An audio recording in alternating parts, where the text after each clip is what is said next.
Annabelle, sweetie, this table is for family. Why don't you find yourself a spot at the bar?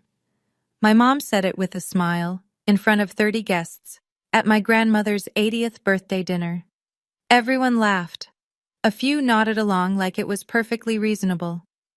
Then the waiter placed a $3,270 bill in front of me. Just me. For all 30 of them. I took a sip of water, smiled, and paid every cent. But before I could stand, a voice from the head of the table cut through the room. Just a moment, please. What happened next cost my mother everything she'd spent 24 years stealing. Before I go on, please take a moment to like and subscribe, but only if you genuinely connect with this story. Drop your location and your local time in the comments. I love knowing where you're watching from. My name is Annabelle. I'm 29 years old, and this is how I stopped letting my family treat me like a guest in my own life. Now let me take you back to Crestwood, Georgia, to the night everything changed. I was 5 when I moved into the Everett house. My parents, my real parents, James and Lucy, died on a Tuesday. A pickup truck ran a red light on Route 9 and hit them head-on. I was at daycare, finger painting a lopsided sunflower. By the time they found me, I was an orphan. Richard Everett was my father's older brother. He insisted on taking me in. His wife, Diane, did not insist. I learned that early. Kyle and Madison, their biological kids, had bedrooms upstairs, matching bedspreads, glow-in-the-dark stars on the ceilings, nightlights shaped like animals. My room was in the basement, next to the washing machine. It had a window the size of a shoebox, and some nights the dryer would kick on at 2 in the morning, and I'd lie there listening to it thump like a second heartbeat. Diane never hit me. She was smarter than that. Her cruelty lived in small omissions, the kind no one sees unless they're the one being omitted. 3 plates on the table instead of 4. Oh, Annabelle, I keep forgetting. Grab one yourself. Family photos on the mantel, on the stairwell, on the Christmas card. Kyle grinning, Madison in pigtails, Richard with his arm around Diane. I'm in none of them. When I was 8, I asked why. Diane looked at me like I'd asked why the sky was blue. Those are family portraits, Annabelle. She said it gently. That was the worst part. The neighbors thought she was a saint. That woman took in her husband's niece, gave up everything. I heard it at church, at the grocery store, at school pickup. What I didn't know, what I wouldn't know for 24 more years, was that my parents hadn't left me with nothing. They'd left me $600,000, and Diane had spent every cent. By 16, I understood the rules. Kyle got a car for his birthday, a used Camaro, but still. Madison got braces, a violin, summer camp in the Blue Ridge Mountains. I got the employee discount at Hank's Grocery on Route 12, where I stocked shelves 3 nights a week to pay for my own school supplies. The year Kyle left for college, I asked Richard if there was money set aside for me too. We were in the garage. He was sorting wrenches, not looking at me. I'll talk to Diane, he said. Diane's answer came at dinner. College isn't for everyone, Annabelle. You're good with your hands. Kyle's tuition was $80,000. I know because I saw the check on the kitchen counter, written out in Diane's handwriting, and I remember thinking that was more money than I could imagine. I didn't argue. I applied to the community college nursing program on my own, took out federal loans, and worked double shifts at Hank's every summer. The thing about holidays was the photos. Every Thanksgiving, every Christmas, Diane staged her perfect family portrait in front of the fireplace. She'd hand me the camera. You're the best photographer in the house, Annabelle. So I'd frame them. Kyle in his college hoodie, Madison with her new earrings, Richard stiff in his flannel, Diane beaming in the center, and I'd press the shutter button and the flash would go off, and the image would freeze them exactly the way Diane wanted the world to see them. A complete family. I wasn't in a single one. But there was one person in that family who never forgot me. One person who set a place for me every single time, without being asked. Eleanor Everett was 80 years old, 5'2", and the only person in that family who made me feel like I had a right to breathe. She was Richard's mother, a retired schoolteacher with a kitchen that always smelled like cinnamon, and a voice that could silence a room without rising above a whisper. Every Sunday, Eleanor picked me up at 9 sharp. We'd drive to her cottage on Maple Hill, and she'd teach me how to bake, apple crumble, buttermilk biscuits, peach cobbler from scratch. While the oven hummed, she'd tell me stories about my father. James had your eyes, she'd say, rolling dough with flour-dusted hands. And your mother, Lucy smiled like sunshine after rain. You have that same smile, Annabelle. I'd hold those words like coins in my pocket, turning them over during the long nights in the basement room. Diane hated my Sundays with Eleanor. She's 80 years old, Annabelle. You're wearing her out. She's fragile. Don't bother her with your problems. Maybe skip this week. She needs rest. I always went anyway, until the year Diane told me if I kept making trouble, she'd tell Eleanor I didn't want to come anymore. I was 14. I believed her. So I started asking permission first, and permission was not always granted. One Sunday, just before I turned 17, Eleanor said something I didn't understand. She put down her rolling pin, looked at me with eyes that were sharp and sad at the same time. Your parents loved you enough to plan ahead, Annabelle. Don't ever forget that. I nodded like I knew what she meant. I didn't. Not for another 12 years. But Eleanor knew exactly what she was telling me, and she was already making plans of her own. Fast forward to now. I'm 29, a registered nurse at Crestwood Community Hospital, living alone in a one-bedroom apartment above the laundromat on Cherry Street. It's small, it's loud on wash days, and it's mine. Eleanor's health has slowed in the past year. Her knees ache, she gets winded on stairs, but her mind is a steel trap, and every Sunday I still drive to Maple Hill. The rest of the family knows what Eleanor has. The cottage, her late husband's pension, savings accounts built over 50 years. Somewhere north of $1 million. In a town like Crestwood, that's a fortune. Diane started her campaign around January. Subtle at first. She'd visit Eleanor with flowers from the shop and happen to mention how difficult I'd been lately. How I'd been distant. How I probably only visited for the inheritance. Kyle backed her up at Easter brunch. Grandma, you know Annabelle's not technically family. Legally, I mean. Madison posted Instagram stories. Selfies with Eleanor, captions reading, blood is thicker than water, with a heart emoji. She tagged everyone except me. Then came the phone call. A Thursday evening, late March. Richard's name on my screen. He hadn't called me in 4 months. Annabelle. His voice sounded rehearsed, tired. About Mom's birthday dinner this Saturday. Maybe it's better if you don't come, for everyone's sake. I held the phone away from my ear, stared at the ceiling. Whose sake, Richard? He paused. It'll just cause tension. You know how Diane gets. I did know. That was the problem. I told him I'd think about it. Hung up. I didn't know then that the phone call was part of something much bigger. A plan already weeks in motion. I called Eleanor the next morning. She picked up on the first ring, like she'd been waiting. Grandma, Richard said maybe I shouldn't come Saturday. Silence. Then. Did he say why? He said it would cause tension. Eleanor's breathing was steady, measured. When she spoke, her voice was different, urgent in a way I'd never heard. You have to come, Annabelle, no matter what. Promise me. I promise. And wear something nice, something that makes you feel strong. I almost laughed. Grandma, it's dinner. Promise me. I promise. She paused, and I heard the creak of her rocking chair. I love you, sweetheart. More than you know. She hung up before I could ask why her voice was shaking. That Saturday, I stood in front of my closet for 30 minutes. I didn't own much. Nurses don't need a lot of formal wear. But tucked in the back was a navy dress I'd bought for a friend's wedding 2 years ago. Simple. Fitted. The kind of dress that says I belong here without saying anything at all.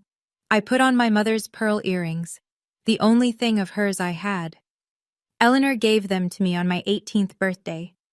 Lucy wore these the night she met your father, she told me. I wrapped Eleanor's gift, a hand-bound photo album I'd spent weeks making, filled with pictures of us baking together, printed from my phone. In the car, my hands were steady on the wheel. I knew Diane would try something. She always did at gatherings. A comment here, a seating arrangement there, a reminder of my place. But this was Eleanor's birthday. Maybe her last one. I wasn't going for Diane. I was going for the only person who never made me prove I belonged. The Magnolia Room sits on the corner of Main and Birch. White columns, magnolia trees flanking the entrance, the only restaurant in Crestwood that requires a reservation. For Eleanor's 80th, Diane had booked the entire main dining room. 30 guests, crystal glasses, white linen, a jazz quartet playing low in the corner. I arrived 10 minutes early, placed my gift on the table by the door. Diane saw me walk in. Her eyes tracked me across the room, but she didn't speak, just lifted her wine glass and turned back to a conversation with Uncle Harold. Eleanor sat at the head of the long table. She looked tired, thinner than last Sunday, her cardigan hanging loose on her shoulders. But when she saw me, her face changed. She reached out with both hands. "There you are." I leaned down, kissed her cheek, and felt her grip tighten around my fingers, tight enough to hurt. "Sit by me," she whispered. I pulled out the chair to her left. Then I noticed the man on her right. Silver hair, gray suit, leather briefcase tucked under his chair. I'd never seen him before. He gave me a polite nod but said nothing. "Who's that?" I asked Eleanor quietly. "A friend," she said. "You'll meet him later." Kyle arrived next, laughing too loud about something on his phone. He saw me, stopped mid-laugh. "Oh, you actually came." Madison trailed behind, already angling her phone for a selfie with the chandelier. She positioned herself next to Eleanor, framing the shot carefully. I watched her adjust the angle 3 times, each time making sure I wasn't in it. Dinner started. Plates came out. Conversation hummed. Everything felt normal, but in this family, normal was just the overture before the storm. Diane stood up between the appetizer and the main course. She tapped her glass with a butter knife. The jazz quartet stopped. "Thank you all for being here tonight," she said, voice honey warm, scanning the room. "Family means everything to us Everetts." She lingered on the word family. Her eyes found mine for exactly 1 second. "I'd like to introduce everyone at our table. My wonderful son, Kyle. Some of you know he just closed a big deal in Savannah." Kyle raised his glass. "My beautiful daughter, Madison. She's been taking such good care of Grandma lately." Madison blew a kiss to Eleanor. "And of course, my husband Richard, the backbone of this family." Richard nodded stiffly. That was it. 3 children introduced. The full roster according to Diane. A woman across the table, I didn't recognize her, maybe someone from Richard's work, leaned forward. "And who's this lovely young lady beside Eleanor?" Diane blinked, then smiled. "Oh, that's Annabelle. She grew up around us. Grew up around us, like a stray cat fed on the porch." The woman nodded politely. The moment passed. Then Madison reached across me for the bread basket. Her elbow caught my wine glass, red wine, straight down the front of my navy dress. "Oops," Madison pressed her napkin to her lips. "Sorry, white would have been a safer choice for you." A few people chuckled. Kyle smirked into his water glass. I looked down at the stain spreading across my lap, dark red, blooming like a bruise. I didn't react. I picked up my napkin, dabbed the fabric twice, and set it back on my knee. Eleanor's hand found mine under the table. She squeezed once. I squeezed back. The main course arrived. Filet mignon, roasted asparagus, truffle mashed potatoes. The smell alone was worth more than my weekly grocery budget. That's when Diane made her move. "We need to rearrange a bit," she announced. "Uncle Harold needs more room for his chair. Annabelle, sweetie, the bar has some lovely seats. You'd be more comfortable there." It wasn't a question. Kyle leaned back. "Yeah, it's not like you're giving a toast." A few people at the far end of the table exchanged glances. 1 or 2 laughed. Not cruelly, just the automatic laugh people give when they don't want to make things awkward. No one objected. I looked at Richard. He was staring at his plate like it held the answer to something. His fork hadn't moved. I looked at Eleanor. Her jaw was tight. Her knuckles were white around her napkin. But she met my eyes and gave me the smallest nod. Barely a tilt of her chin. "Wait. Not yet." So I stood up, smoothed my wine-stained dress, picked up my water glass. "Happy birthday, Grandma," I said. My voice didn't crack. I walked to the bar at the far end of the dining room. 12 steps. I counted, sat on a stool, set my glass down, and kept my back straight. The bartender, a young guy, maybe 22, looked at me with something between confusion and sympathy. "You okay?" he asked quietly. I'm fine. I wasn't. But I'd had 24 years of practice at being fine. Have you ever sat in a room full of people and felt completely invisible? Like the air you breathe doesn't count because no one's watching you breathe it? If you have, tell me in the comments. I want to know I'm not the only one. From the bar, I had a clear view of the table. Diane was laughing, refilling glasses, touching people's arms. The perfect hostess. Kyle was telling a story that involved hand gestures and a punchline I couldn't hear. Madison kept checking her phone under the table. Eleanor sat at the head, eating nothing, watching everything. The man in the gray suit hadn't moved. His briefcase stayed under his chair. He cut his steak in precise squares and spoke to no one. 20 minutes passed. Then Madison stood, phone in hand, and walked toward the restroom. She passed right by me, didn't even glance in my direction, like the bar stool was empty. She stopped in the hallway, maybe 6 feet from me. She must have assumed I couldn't hear over the jazz quartet. She was wrong. "It's working," Madison said into the phone. Her voice was low, but the hallway carried sound like a tunnel. "She's at the bar. Mom says one more push and she'll leave for good." Pause. She listened. "No, Grandma doesn't suspect anything. Mom's handling it. We just need her out of the picture before Grandma's lawyer does anything." My hand tightened around my glass. Lawyer. Before Grandma's lawyer does anything. Madison laughed at something the other person said, then walked back toward the dining room without looking at me. I sat very still. This wasn't spontaneous cruelty. This wasn't Diane having a bad night or a few too many glasses of wine. This was a plan. Coordinated. Timed. Designed to push me out the door before something happened. Something involving Eleanor and a lawyer. I didn't know what yet, but the man in the gray suit with the briefcase suddenly made a lot more sense. Dessert came, a 3-tier cake with white frosting and 80 candles. Everyone sang. From the bar, I mouthed the words. Eleanor blew out the candles in 2 breaths. The room cheered. Then she leaned toward Richard and said something I couldn't hear. Richard stood, helped her up, and walked her slowly toward the restroom hallway. But Eleanor stopped at the bar. She reached for my hand. Hers was thin, papery. I could feel every bone, but her grip was iron. "Don't leave tonight," she said. Her voice was barely above a breath. "No matter what happens, promise me." "I already promised, Grandma." "I know." She pulled me slightly closer. "Your parents left you more than memories, Annabelle. It's time you knew." My stomach dropped. "What do you mean?" Richard appeared at her elbow. "Mom, the restroom's this way." Eleanor held my eyes for one more second. Then she let go and shuffled off with Richard, her cane tapping the hardwood floor. I turned on my stool. The man in the gray suit was watching me. Not Diane, not Kyle, me. His expression was unreadable, professional, like a doctor before delivering results. His briefcase sat under his chair. The clasp was brass, and the corner of a thick envelope jutted out from the top, manila, unsealed. He caught me looking, gave the faintest nod, then turned back to his coffee. My heart was beating in my throat. "Your parents left you more than memories." My parents died when I was 5. They were 26 and 28. They drove a 10-year-old Honda and rented a 2-bedroom apartment. What could they possibly have left me? Whatever it was, Diane didn't want me to find out. And that told me everything. Eleanor returned to the table.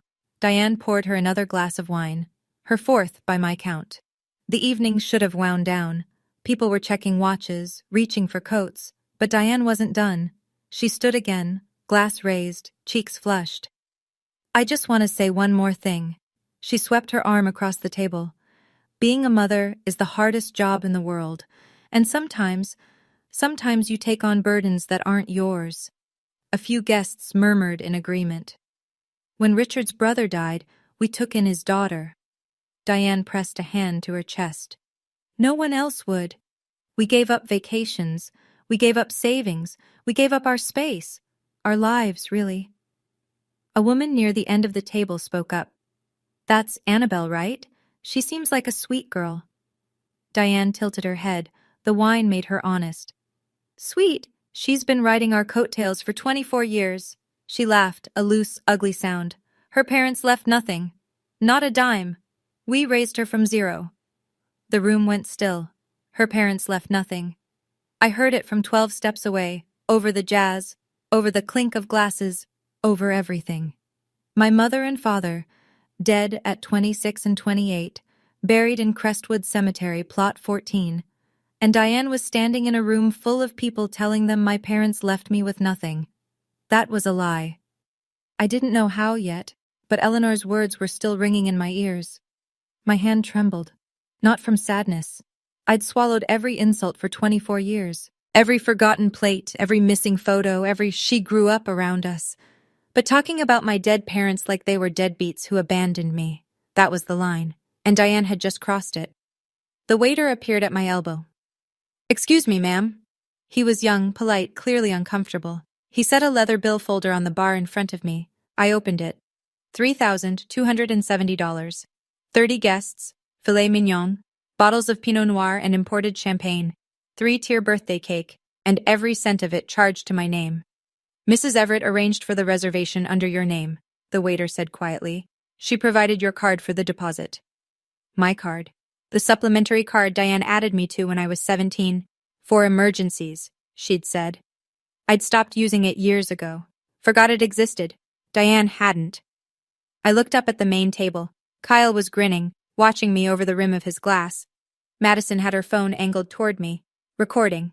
Diane caught my eye and raised her wine glass in a little toast. A salute, a dare. 30 people were watching.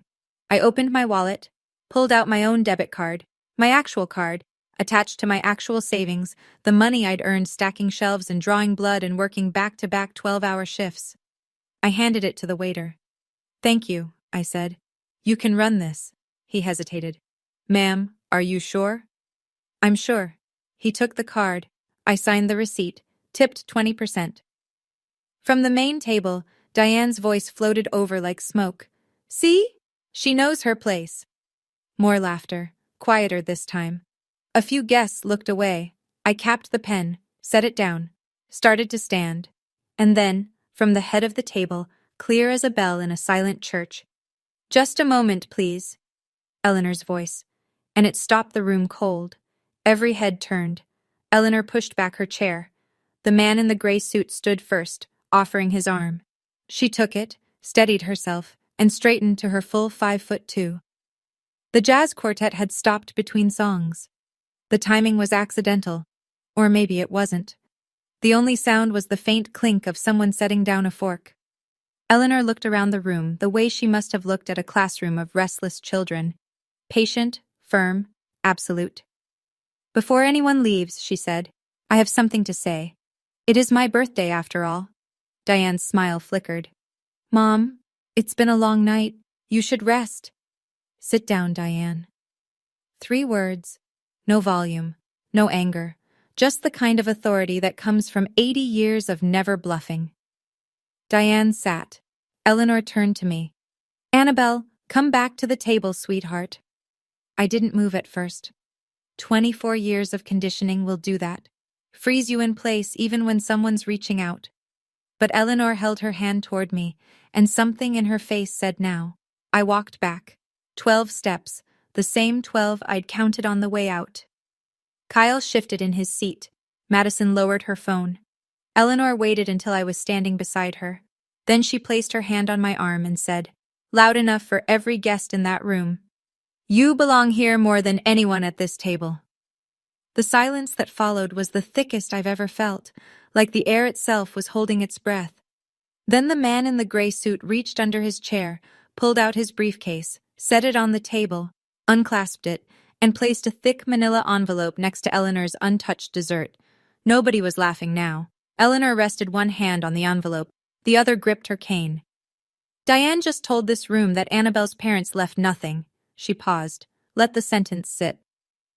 "I'd like to correct that." She nodded to the man beside her. "This is Thomas Garrett. He's been my attorney for 12 years. Thomas Garrett stepped forward, adjusted his glasses. His voice was flat, factual, the kind of voice that reads numbers in courtrooms. James and Lucy Everett established a trust fund for their daughter, Annabelle, in 2001. The principal amount was $600,000. a combination of life insurance payouts and savings. Richard and Diane Everett were named as custodial trustees. The room didn't gasp. This wasn't a movie. But I watched 30 faces rearrange. Confusion first, then math, then slow dawning understanding. $600,000. My parents had left me $600,000. Eleanor's voice cut through again. That money was meant for Annabelle's education, her first home, her future. She looked directly at Diane. Every penny is gone. Diane's face drained of color. Not red anymore. White. The kind of white that comes before a lie or a scream. That's not... She gripped the edge of the table. Mom, this isn't the place for this. Eleanor didn't blink. You chose this place, Diane. You chose to humiliate my granddaughter in this room, in front of these people. So I will set the record straight in this room, in front of these people. Kyle shot to his feet. Grandma, you're confused. You don't know what you're... I have bank records, Kyle. Eleanor's voice was quiet. Final. Sit down. Kyle sat. I couldn't feel my hands. Thomas Garrett opened the envelope and laid a stack of papers on the white linen tablecloth. These are notarized copies of bank statements from the trust account, he said, spanning 18 years. He didn't read every line. He didn't need to. He summarized in the same flat, courtroom voice. $80,000, withdrawn in 2008. Corresponds to tuition payments for Kyle Everett at the University of Georgia. Kyle's jaw locked. He stared at the paper like it might burst into flames. $45,000? 2015. A BMW 3 Series registered to Madison Everett. Madison's phone slipped from her hand. It hit the table with a crack.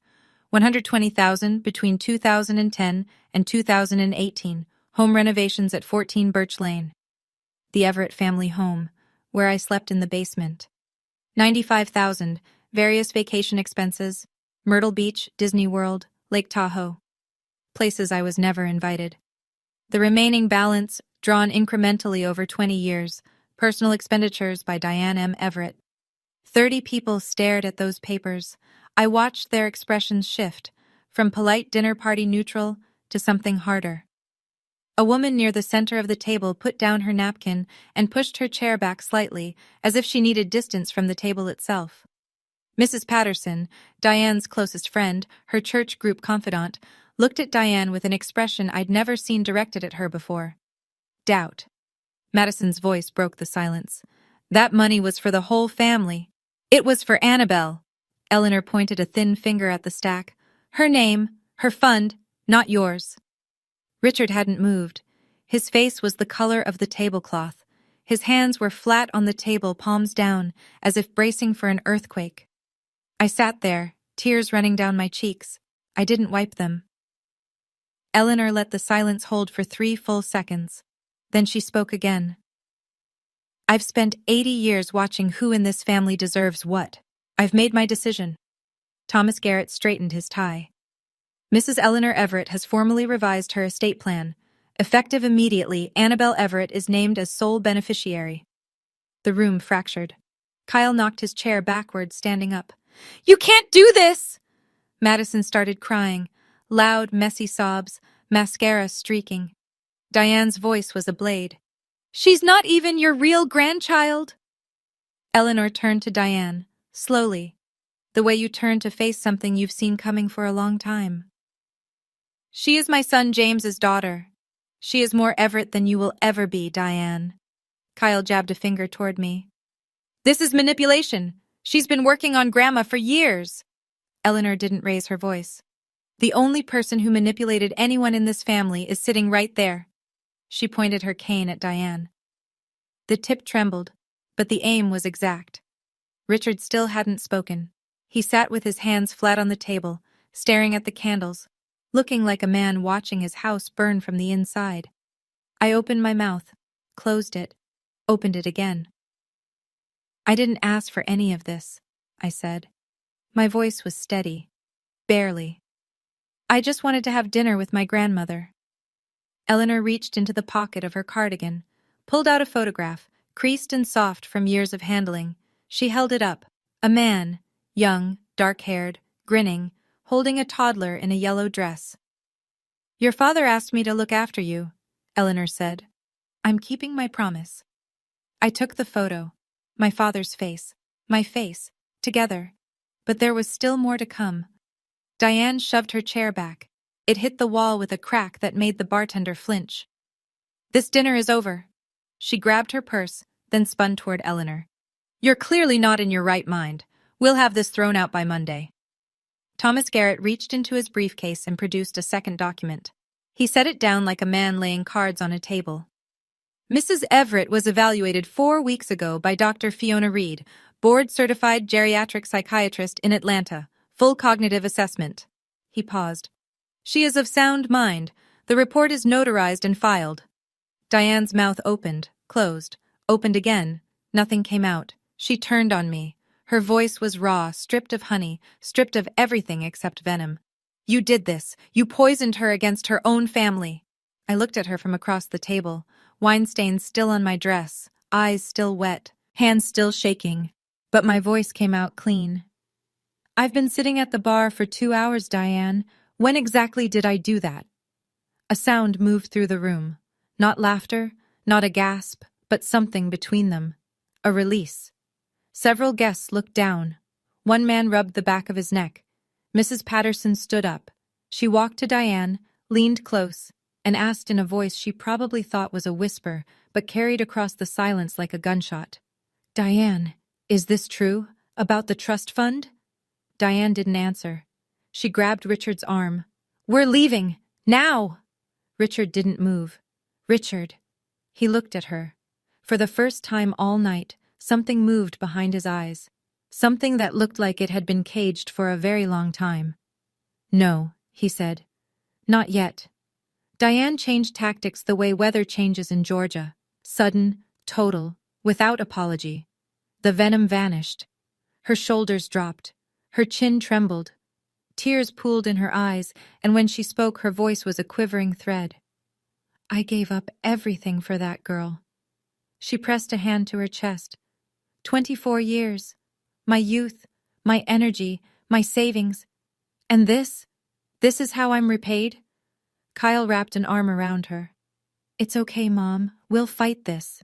Diane turned to the remaining guests, eyes glistening. She turned an old woman against her own children. This is elder abuse. You're all witnesses. I watched it happen, the room tilting. A few guests shifted in their seats. An older man at the far end frowned in my direction. Diane's tears were good. They always had been. In Crestwood, she'd perfected the role of the suffering mother, and the audience knew the script. It was working. Then Thomas Garrett laid one more document on the table, a thick stack, bound with a clip. He turned it to face the room. These are notarized bank records, he said, withdrawal after withdrawal from the trust account over 18 years. Each one signed by Diane M. Everett or Richard J. Everett. He fanned the pages slowly. Dates, amounts, signatures, page after page after page. The room turned back. Mrs. Patterson stared at the papers, then at Diane, then back at the papers. Diane saw it happening, the shift, the loss of her audience, and for the first time something cracked in her performance. Not sadness, not anger, fear. She realized Eleanor hadn't acted on impulse. This wasn't a grandmother's emotional outburst. This was months of preparation, legal documents, medical evaluations, notarized evidence. Diane had walked into her own trap. Richard stood up. The movement was so quiet, so unlike the chaos around him, that it took a moment for anyone to notice. He didn't push his chair. He just rose, slow, heavy, like a man standing up in water. Mom. His voice cracked on the single syllable. I'm sorry. I knew. I should have stopped it years ago. Diane whipped toward him. Shut up. Don't say another word, Richard. No, Diane. He turned to face her, and I saw something I'd never seen in 24 years. Richard Everett looking his wife in the eye without flinching. Enough. I've been quiet for 24 years. I'm done. He turned to me. His chin was shaking. His hands hung at his sides like broken tools. Your parents trusted us, Annabelle. They trusted me. He swallowed. I failed them. I failed you. The room was so silent I could hear the ice melting in someone's glass. I looked at this man, The man who drove me to school when Diane wouldn't, who fixed my bicycle chain in the garage without being asked, who never once raised his voice at me, and who also never once raised it for me. I know, Dad, I said. I hadn't called him Dad in years. It wasn't forgiveness. It was just the truth, the complicated, tangled, insufficient truth of what he was.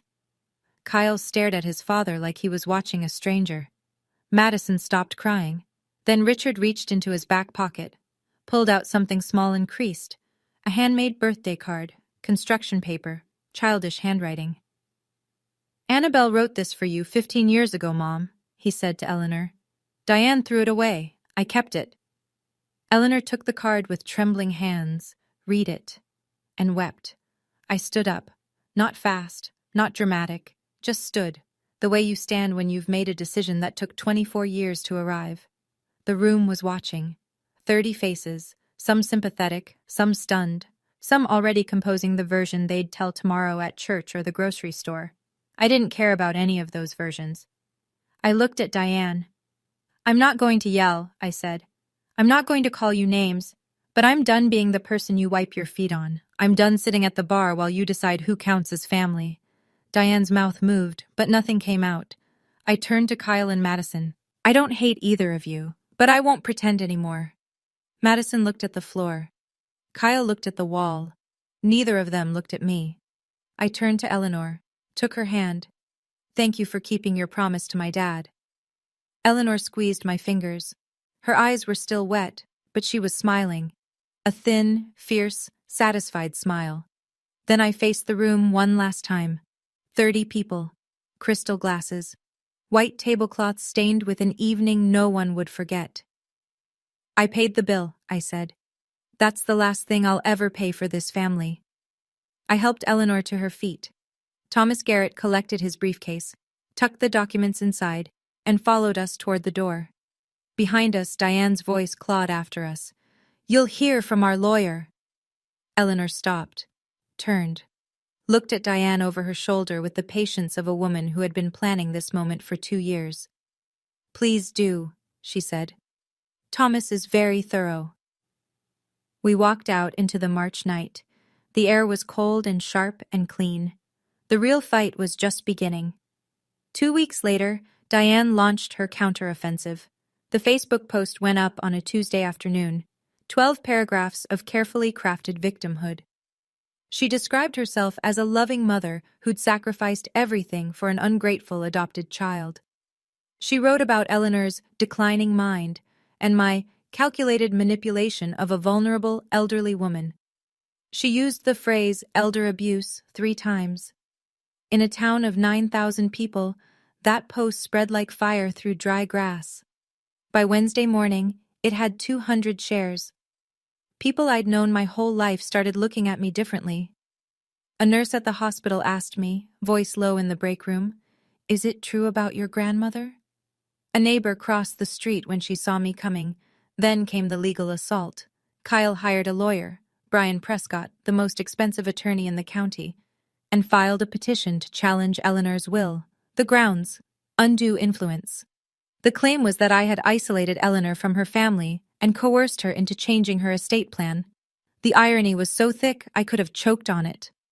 Madison sent me a text at 11 at night. I still have it saved. We'll drag this out until you're broke. You'll wish you'd stayed at the bar. I sat on my apartment floor that night, reading letters and comments and text messages from people who'd never bothered to hear my side. My savings account had $31,000 in it, every penny from 6 years of nursing. That wouldn't last long against Brian Prescott's hourly rate. But Thomas Garrett had already prepared for this. Eleanor had already prepared for this. They'd been ready for Diane's war long before Diane knew she was fighting one. Thomas Garrett called me on a Thursday. "We're filing a counterclaim," he said. No preamble. Breach of fiduciary duty. Your parents designated Richard and Diane as custodial trustees. That carries a legal obligation. Every dollar in that fund was required to be used solely for your benefit. And they used it for Kyle's tuition, Madison's car, their vacations. For 18 years. I could hear him turning pages. The documentation is thorough: bank records, withdrawal slips, corresponding purchases. Your grandmother spent 6 months compiling this. 6 months. While I was driving her to Sunday brunch and thinking everything was normal, Eleanor had been building a case. Thomas filed the counterclaim in county court. Breach of fiduciary duty, requesting full restitution of the $600,000, plus interest, plus legal fees. In the same filing, he submitted Dr. Fiona Reed's cognitive evaluation. Eleanor had scored in the 97th percentile for her age group. Sound mind didn't begin to cover it. Kyle's lawyer, Brian Prescott, reviewed our filing. I know what happened next because Thomas told me. Prescott called Diane that same evening. Mrs. Everett, I'd strongly advise you to settle. Diane's answer, according to Thomas, was 4 words. I'd rather burn everything. Sometimes I wonder, if I just walked away that night, taken whatever scraps they offered and disappeared, would life have been easier? Simpler? But then I think about my parents. They set up that fund when they were 25 years old. They planned for a future they wouldn't live to see. They did that for me. I couldn't walk away from that. Would you? I'm curious. Would you fight to the end, or cut your losses and move on? Tell me in the comments. I've thought about this 1,000 times. The hearing took place 6 weeks later at the Mercer County Courthouse, a brick building with columns that needed painting, and a flagpole that leaned slightly to the left. Not dramatic, not cinematic, just a courtroom with fluorescent lights and a judge named Harriet Dawson who wore reading glasses on a chain. I won't recount every motion and objection. Court isn't like television. It's slow and procedural and smells like old carpet. But here's what mattered. Kyle's petition to challenge Eleanor's will was dismissed. Dr. Reed's evaluation was airtight. Thomas had documented every interaction between Eleanor and me for the past 2 years. Dates, witnesses, context. There was zero evidence of isolation or coercion. The judge said it plainly. The petitioner has presented no credible basis for the claim of undue influence. Then came the counterclaim. Thomas laid out 18 years of withdrawals. Names, dates, amounts, corresponding purchases. Every page notarized, every signature verified. Diane's lawyer tried to argue the money was used for the household, which included me. Thomas produced my tax returns, my student loan statements, my pay stubs from Hank's grocery. The judge did the math herself. The court finds that the defendants systematically misappropriated funds entrusted to them for the benefit of a minor, Judge Dawson said. The court orders full restitution. $600,000, plus interest, plus Thomas's fees. Roughly $720,000 in total. Diane gripped the defense table. Kyle slammed his palm down. Madison cried.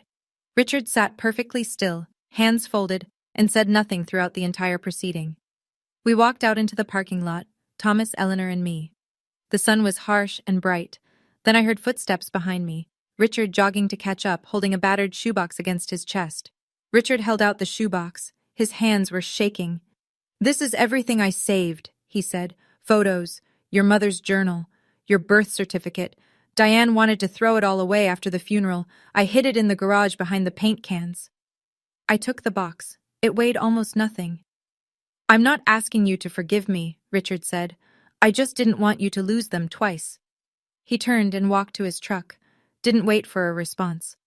I stood in the parking lot holding a shoebox full of my parents, and I watched him drive away.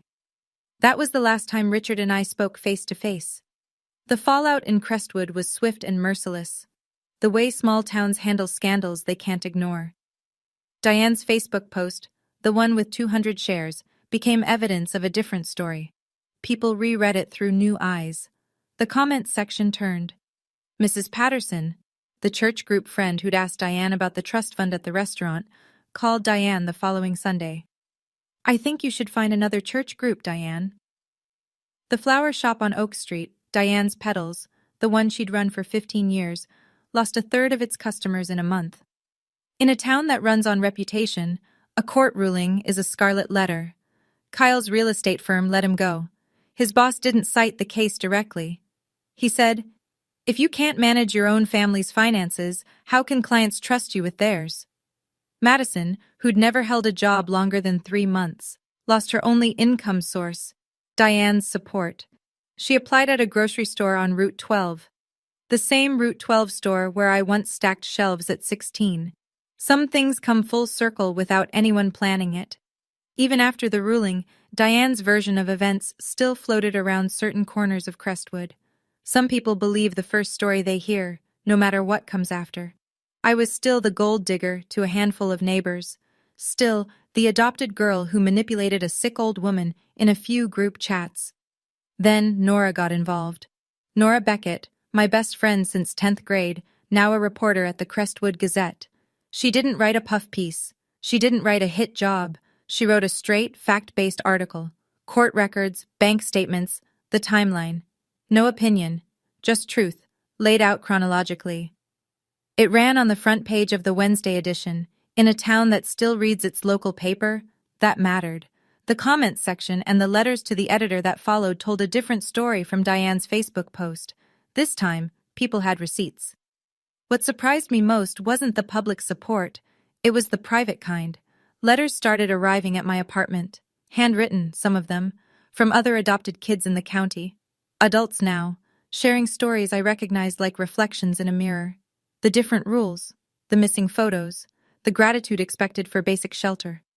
One woman wrote, "I was told my whole life that I was lucky to be taken in. Your story made me realize that lucky was their word, not mine." In the stack of letters was one I didn't expect. From a law office in Atlanta. A man named Gerald Hayward. He'd been my parents' attorney. "I tried to contact you when you turned 18 to inform you about the trust. My letters were returned. I believe they were intercepted. I'm sorry I couldn't reach you sooner." Diane had blocked even that. The Sunday after Nora's article ran, I drove to Maple Hill. Eleanor was on her porch, rocking chair moving in that slow rhythm I'd known since I was 5. 2 cups of tea sat on the side table. She always set out 2 cups before I arrived. Always. I sat down. Didn't speak for a while. The dogwood trees in her yard were blooming, white and pink, fragile-looking but tough enough to survive a Georgia spring. "How long did you know?" I finally asked. Eleanor wrapped both hands around her cup. 2 years. I found a bank statement in Richard's desk. I was looking for a pen. The account had Annabelle Everett Trust printed right across the top. Balance, $43. She took a sip, set the cup down. "I spent 6 months confirming everything, called Gerald Hayward, contacted the bank. Then I found Thomas." She looked at me. "I waited for the right moment. Diane chose the restaurant. I just used her stage." I stared at the dogwoods. "Why didn't you tell me sooner?" "Because if I told you too early, Diane would have found a way to explain it. She's good at that. I needed everything documented first. I needed it airtight." She reached under her chair and pulled out a small album, one I'd never seen. Inside, photographs. Eleanor visiting a cemetery, standing before 2 headstones, placing flowers, white roses. The dates on the photos spanned years. "I go every April," she said. "Your father's birthday." I didn't know that. 15 years of visits, white roses, every single year. I cried. Not the tears from the restaurant. Those had been shock and hurt and anger. These were different. These were the tears you cry when someone proves that love doesn't have an expiration date. "Your father would be proud," Eleanor said. "Not because of the money, because you stayed kind." 6 months later, I stood in the Crestwood Public Library, the same library where Eleanor used to take me for story hour when I was 7, and watched her cut a ribbon. The banner behind her read, "The James and Lucy Everett Scholarship Fund." It was a Tuesday morning. 40 people showed up. Teachers, nurses from the hospital, a few families from the county foster system. Thomas Garrett stood in the back, arms crossed, something close to a smile on his face. I'd used the restitution money, the original $600,000, to endow the fund. Thomas helped structure it as a nonprofit. The purpose was simple: educational support for foster children and adopted kids in Mercer County. Tuition, books, housing, whatever they needed to build a life that didn't require anyone else's permission. Eleanor asked me to say a few words. I'm a nurse, not a public speaker, but I tried. "My parents set up a trust fund when they were 25 years old," I said. "They were planning for a daughter they didn't know they wouldn't get to raise. I'm using that money the way I think they would have wanted, to help kids like me." I looked at the small crowd. Some were nodding. A woman in the second row was crying. "Being adopted doesn't make you less than. Being different doesn't make you a burden. And if anyone ever tells you that the only reason you matter is because someone chose to keep you, remember, you mattered before they chose. You mattered the day you were born. Eleanor clapped first, then everyone else. We served cake afterward. Eleanor's recipe, apple crumble, cinnamon so thick you could smell it from the parking lot. It wasn't revenge. Revenge is loud and ugly and leaves you emptier than before. This was legacy. Diane came to find me 3 weeks after the scholarship launch. I was finishing a 12-hour shift at the hospital, tired, still in scrubs, hair pulled back, no makeup. She was waiting in the parking lot, leaning against a car I didn't recognize. Not the Lexus anymore. Something smaller, older. She looked different. The highlights in her hair were growing out. Her nails were unpolished. The composure she wore like armor for 24 years had cracked, and what was underneath looked exhausted. "Annabelle," I stopped, keys in hand. I know I wasn't perfect. Her voice was smaller than I'd ever heard it. But I raised you. I fed you. I kept a roof over your head. That has to count for something. I took a breath. The parking lot was quiet, just the two of us and the hum of the highway. "It does count," I said. "And I'm grateful for the roof. I'm grateful for the meals. But gratitude doesn't mean I owe you my inheritance, my dignity, or my silence." Diane's chin trembled. "Can we start over?" I looked at her, really looked, at the woman who forgot my plate at dinner, who introduced me as someone who grew up around us, who lied about my parents in front of 30 people and called it sacrifice. "No," I said, "we can't start over, but I'm not going to take anything from you, and I'm not going to let you take anything from me. Not anymore. That's the boundary." She opened her mouth, closed it, nodded once, small, defeated, and walked back to her car. I watched her pull out of the lot and turn onto Route 12. I didn't call after her. I went inside, clocked in for the night shift, and took care of my patients. Life continues. Diane sold the house on Birch Lane, the one renovated with my trust fund money. After the settlement, legal fees, and back taxes, she cleared just enough to rent a 1-bedroom apartment on the east side of town. The flower shop closed in August. 15 years of Diane's petals, gone. The sign hung in the window for weeks before someone finally took it down. Kyle left Crestwood without saying goodbye. To me or to anyone, as far as I know. Last I heard, he was selling real estate in Tallahassee. He deleted his Facebook, changed his phone number. Madison got a job at the grocery store on Route 12.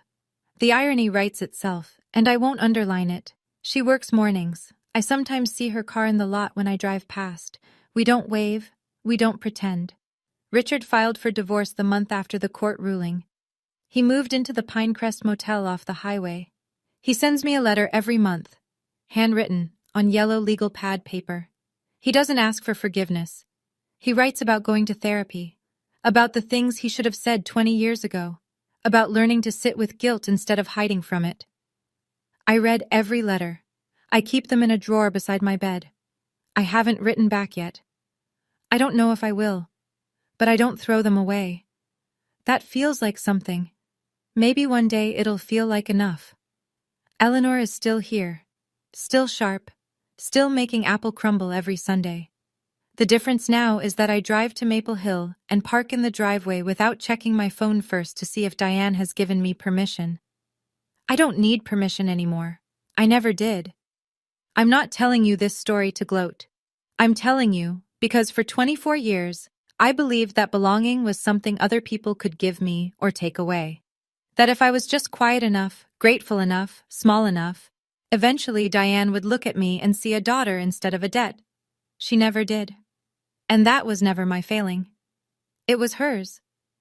If you're in a situation like mine, where someone uses the word family like a leash, where gratitude is just another name for control, I want you to hear this. Setting a boundary is not revenge. It's not cruelty. It's not even anger. It's the moment you stop agreeing that you're worth less than they've decided. Boundaries aren't walls. They're doors. You choose who walks through. I still work at Crestwood Community Hospital. I still live above the laundromat on Cherry Street. The dryer downstairs still kicks on at 2 in the morning sometimes, and I lie there listening to it, But now, in my own apartment, it sounds different. It sounds like my life, not someone else's leftovers. On my nightstand, there's a photograph. A young man with dark hair, grinning, holding a toddler in a yellow dress. Behind them, sunlight. Ordinary, beautiful, permanent sunlight. I finally feel like I'm home. Thank you for staying until the end. If this story touched something in you, press that like button so more people get to hear it. And if you've ever been told you should be grateful for less than you deserve, write it down. Put it in the comments. I read every single one, and I promise you, you're not alone. There's another story waiting for you in the description below. I think you'll feel it the same way. I'll see you there.